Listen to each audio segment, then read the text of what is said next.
हवाओं का रुख तब्दील, पंजाब में स्मोक में कमी, सुबह की फिजा बदस्तूर मजरे सेहत। लाहौर दुनिया के आलूदा तरीन शहरों में तीसरे नंबर पर आ गया। Air quality index 197 record, Multan में इंडेक्स 198 और रावलपिंडी में 157 हो गया। लाहौर और मुल्तान डिवीजन के अलावा तमाम अजला में कल से तालीमी इदारे खोलने का फैसला। तालिब इल्मों, असातिज़ा और अमले के लिए मास्क की पाबंदी लाजिम करार। आउटडोर स्पोर्ट्स और दीगर गैर निसाबी सरगर्मियों पर पाबंदी रहेगी। पंजाब हुकूमत का नोटिफिकेशन जारी। सीनियर वजीर मरीम औरंगजेब का कहना है इंसानी जिंदगियों को नुकसान से बचाने के लिए मुश्किल फैसले किए गए हैं। बच्चों की तालीम बहुत जरूरी है, लेकिन उनकी सेहत पर समझौता नहीं कर सकते। लाहौर हाईकोर्ट की पंजाब हुकूमत को मोटरसाइकिलों को पेट्रोल की बजाय बैटरी पर मुंतकिल करने की हिदायत। स्मोक की रोकथाम के लिए दायर दरखास्तों का गुज़श्ता समाअत का तहरीरी हुक्मनामा जारी कर दिया गया। अदालती हुक्म में कहा गया है कि पंजाब हुकूमत लाहौर में छोटी और दरमियानी दर्जे की पब्लिक ट्रांसपोर्ट के हवाले से पॉलिसी बनाए। इलेक्ट्रिक बसों की खरीदारी अहसन इक़दाम है। इलेक्ट्रिक बसों से माहौलियाती आलूदगी में खातिर खा कमी होगी।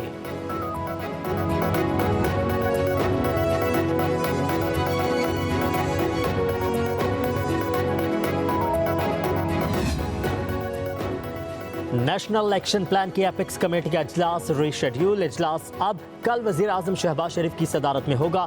आज होने वाला इजलास वज़ीर आज़म की तबीयत की खराबी के बायस मुलतवी किया गया।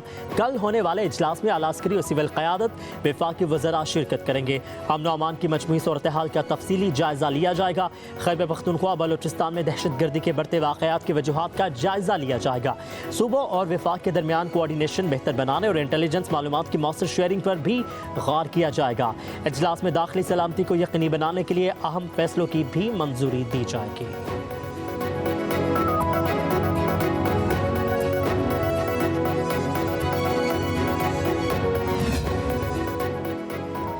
एहतजाज के लिए किसी की भी इजाज़त की ज़रूरत नहीं। वैपिक्स कमेटी के इजलास में बानी पीटीआई का मामला उठाएंगे।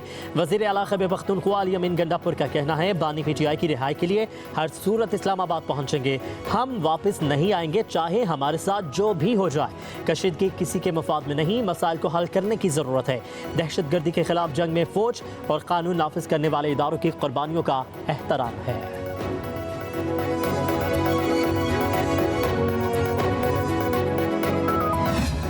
जहाज जो है वो हो ही नहीं सकता।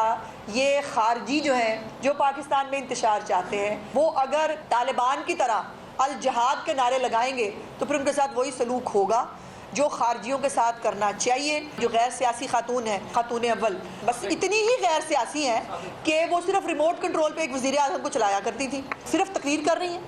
अब वो तकरीर की शक्ल में इमरान खान का पैगाम पहुँचा रही हैं, तो गैर सियासी हुई ना। खैबर पख्तूनख्वा वाले किसके खिलाफ जहाद करना चाहते हैं? तालिबान की तरह नारे लगाने वालों से सलूक भी तालिबान जैसा ही होगा।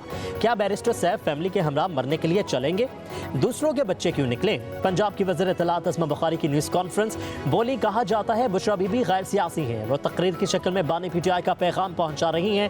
मजीद कहा मैशत पर सियासत नहीं करनी चाहिए। पाकिस्तान की मैशत बेहतरी की तरफ गामजन है।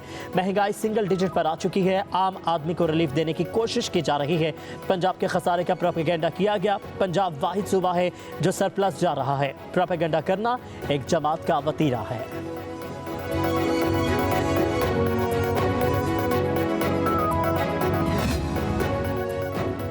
पंजाब असम्बली में अपोजिशन लीडर मलिक अहमद खान भच्चड़ का कहना है 24 नवंबर को पूरे पाकिस्तान से काफिले इस्लामाबाद पहुंचेंगे।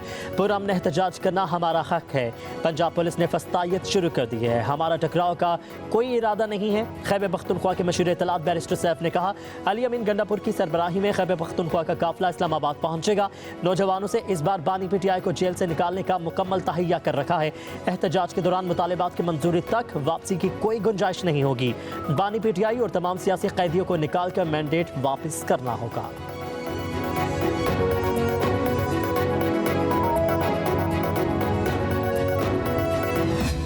उस एहतजाज को तखरीबकारी में तब्दील किया तो ये बर्दाश्त नहीं। एहतजाज पे अगर लोग छूटने शुरू हो जाएंगे तो फिर तो जेल खाली हो जाएंगे, तो सारे लोग बाहर आ जाएंगे। पीटीआई वाले एहतजाज करें, हमें कोई एतराज़ नहीं है। एहतजाज से अगर लोग रिहा हो जाएं तो जेल खाली हो जाएंगी। पीपल्स पार्टी के रहनुमा खुर्शीद शाह का कहना है, आइन कानून के दायरे में रहकर एहतजाज करना हर सियासी जमात का कानूनी हक है। एहतजाज को तहरीककारी में तब्दील किया गया तो बर्दाश्त नहीं करेंगे। मजीद बोले, मौलाना फजलुर रहमान ने खुद 26वीं तरमीम को वोट दिया। पीपल्स पार्टी कभी पानी के मामले पर समझौता नहीं करेगी।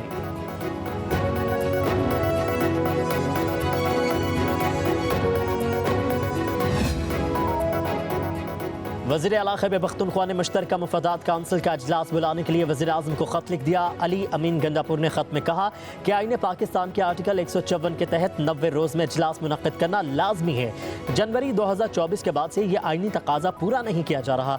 मुश्तरका मुफादात काउंसिल के इजलास की ताख़िर से मनफी असरात मुरतब हो रहे हैं। वज़ीर आज़म ज़ाती दिलचस्पी लेकर इन इजलासों के बाकायदा इनक़ाद की यकीनी सूरत हाल बनाए ताकि पाकिस्तान को दरपेश सियासी और मौशी चैलेंजेस का मौसर हल निकाला जा सके।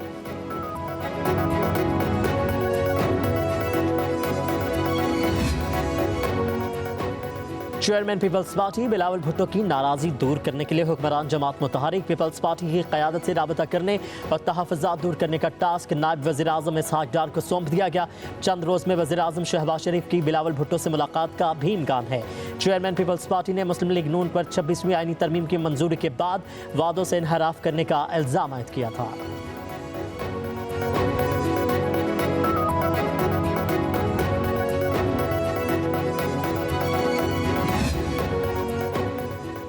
दिसंबर से पहले अच्छी खबरें आएंगी। मुल्क में कोई आइन और कानून नहीं है। साबिक वज़ीर दाखिला शेख रशीद की इंसदाद दहशतगर्दी अदालत के बाहर मीडिया से गुफ्तगू। बोले, मेरा किसी से कोई राबता नहीं, मुज़ाकरात होने चाहिए, बेशक तंग गली से ही रास्ता निकले, बेगुनाह लोगों को फौरी रिहा किया जाए।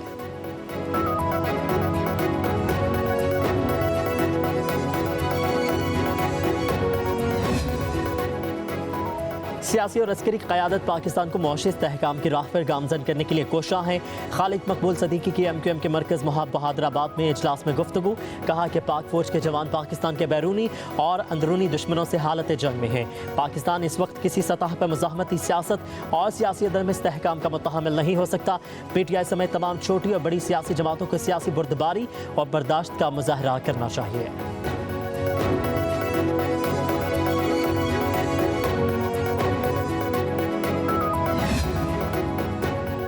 जाली रसीदों में जमानत कबल गिरफ्तारी का केस बानी PTI और बुशरा बीबी की जमानत में तौसी। सेशन जज की अदालत में बानी PTI और बुशरा बीबी पेश नहीं हुए। बुशरा बीबी की हाजिरी से इस्तिस्ना की दरख्वास्त दायर कर दी गई।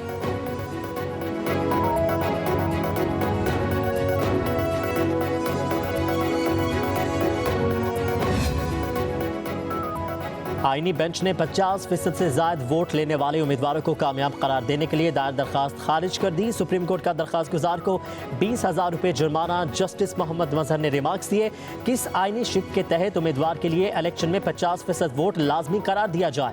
वोटर वोट डालने ना जाए तो उनका क्या हो सकता है। जस्टिस आयशा मलिक ने कहा, दरख्वास्त गुजार का कौन सा बुनियादी हक मुतासिर हुआ है। जस्टिस जमाल मंदोखिल ने रिमार्क्स दिए, अगर नया कानून बनवाना है तो सुप्रीम कोर्ट के पास इख्तियार नहीं है। जस्टिस मुसरत हिलाली ने कहा, पोलिंग के दिन लोग टीवी देखते हैं, वोट डालने नहीं जाते। आज़ाद उम्मीदवार को सियासी जमातों में शमूलियत का पाबंद बनाने से मुतालिक अपील। अदालत ने दरख्वास्त गैर मौसर होने पर निपटा दी।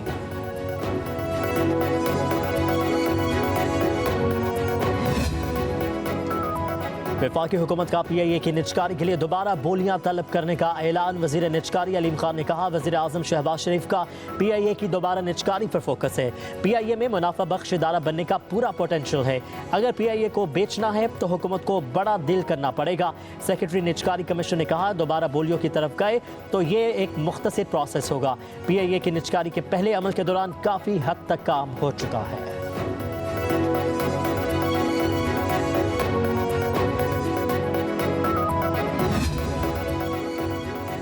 आवाम के लिए बिजली 60 रुपये फी यूनिट, मुलाजमीन के लिए फ्री। सालाना 600 अरब रुपए की बिजली तकसीम कर कंपनी के मुलाजमीन को दी जाने लगी।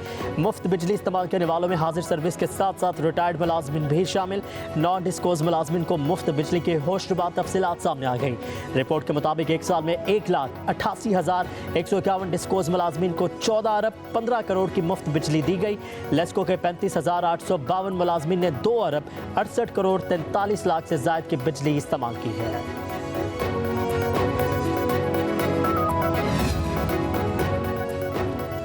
मुल्क की मैशत के लिए अच्छी खबर, बरामदात और तरसीलात ज़र में ज़बरदस्त इजाफा। अक्टूबर 2024 में पाकिस्तान का करंट अकाउंट मुसलसल 3 बार surplus record. State Bank of Pakistan के मुताबिक करंट अकाउंट माहाना 306% इजाफे से 34.9 करोड़ डॉलर सरप्लस रिकॉर्ड हुआ है। माहिरीन के मुताबिक मुल्क की बरामदात में बतदरीज बेहतरी आ रही है। तरसीलात ज़र मरकजी बैंक के तखमीने से ज़ायद रिकॉर्ड हो रही है।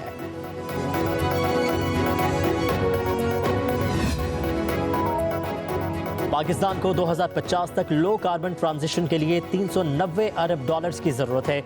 एशियन डेवलपमेंट बैंक की कार्बन एनर्जी आउटलुक रिपोर्ट जारी। पन बिजली की पैदावार के लिए 153 और जोहरी तवानाई के लिए 103 अरब डॉलर्स दरकार। विंड तवानाई 62 अरब डॉलर्स और शमसी तवानाई के लिए 51 अरब डॉलर्स की सरमाकारी की जरूरत है।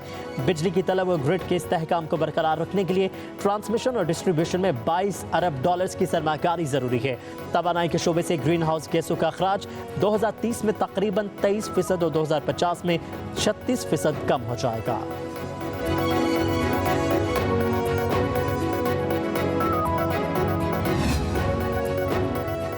हज दरखास्तों की वसूली का आगाज। दरखास्त के साथ 2 लाख रुपए जमा कराना होंगे। दूसरी किस्त कुरानदाजी के बाद वसूल की जाएगी। यकम से 10 फरवरी बकिया हज वाजिबात अदा करना लाजमी। इजाफी सहूलियात में अलग फैमिली रूम्स, कुर्बानी की सहूलत दस्तियाब। समंदर पार पाकिस्तानियों के लिए स्पॉन्सरशिप स्कीम की 5000 नशिस्तें। सरकारी हज पैकेज में फ़ज़ाई टिकट, खाना, तरबियत, मकतब, वैक्सीन शामिल है। तर्जमान वजारत मजहबी अमूर का कहना है शदीद नौयत के पेचीदा अमराज के हामिल अफराद को सफर हज की इजाज़त नहीं। ख़ातीन आज़मीन हज सरपरस्त के इजाज़त से काबिल एतमाद ग्रुप के साथ बगैर महरम रवाना हो सकेंगे।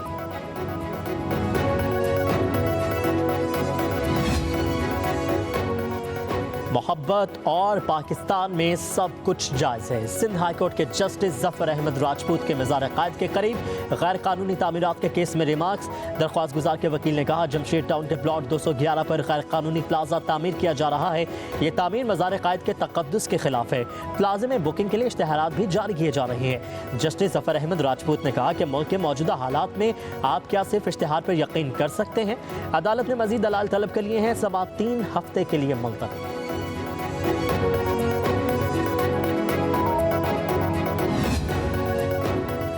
कराची में गैर कानूनी दाखिल होने वाली गाड़ियों के खिलाफ एक्शन। 80 गाड़ियां तहवील में ले ली गई। 58 के रूट परमिट मनसूख। 1392 गाड़ियों के मालिकान को 44,28,000 रुपये जुर्माना। कानून की खिलाफ वर्जियों पर 18 ट्रांसपोर्टर्स को वार्निंग। सिंध के सीनियर वजीर शर्जील नामेमन का कहना है हुकूमती इक़दामात का मकसद तमाम ट्रांसपोर्ट सरगर्मियों को कानूनी मयारात के मुताबिक लाना है। गैर कानूनी बस अड्डों के खिलाफ ऑपरेशन से कराची की सड़कों पर ट्रैफिक के दबाव में बहुत कमी आई है। हुकूमत सिंध बिला तफरीक कानून के नफाज के लिए पुराज़म है। खिलाफ वर्जी करने वालों को सख्त कानूनी कार्रवाई का सामना करना पड़ेगा।